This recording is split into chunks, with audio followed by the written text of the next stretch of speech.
ഈ 7 ജ്ഞാനഭൂമികളെയും ശരിക്ക് അറിഞ്ഞ ഒരാൾക്ക് വേറെ അഭ്യാസങ്ങളൊന്നും ഇല്ലെങ്കിലും കൂടി കാലം കൊണ്ട് മനസ്സ് അടങ്ങും.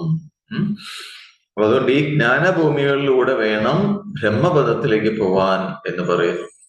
ഈ ജ്ഞാനഭൂമികളിലൂടെ നമ്മള് എന്താണ് മുകളിലോട്ട് കയറാതിരിക്കും കാലത്തോളം ഈ അജ്ഞാനത്തിൽ നിന്ന് വിട്ടുമാറാൻ സാധ്യമല്ല.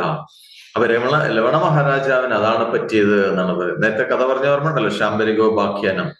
ലവണന്റെ ഒരു കഥ പറഞ്ഞു അല്ലെ. ലവണ മഹാരാജാവിനൊരു മജീഷ്യൻ വന്ന് അദ്ദേഹത്തിന് ഒരു മോഹവലയത്തിൽ കുടികാരൻ കഥ പറഞ്ഞത് ഓർമ്മയുണ്ടല്ലോ അല്ലെ. കുറച്ച് സമയത്തേക്ക് ഒരു 4 നാഴിക സമയം കൊണ്ട് അദ്ദേഹം അനേക വർഷങ്ങളിൽ അനുഭവമാണ് അദ്ദേഹത്തിന് ഉണ്ടായത്.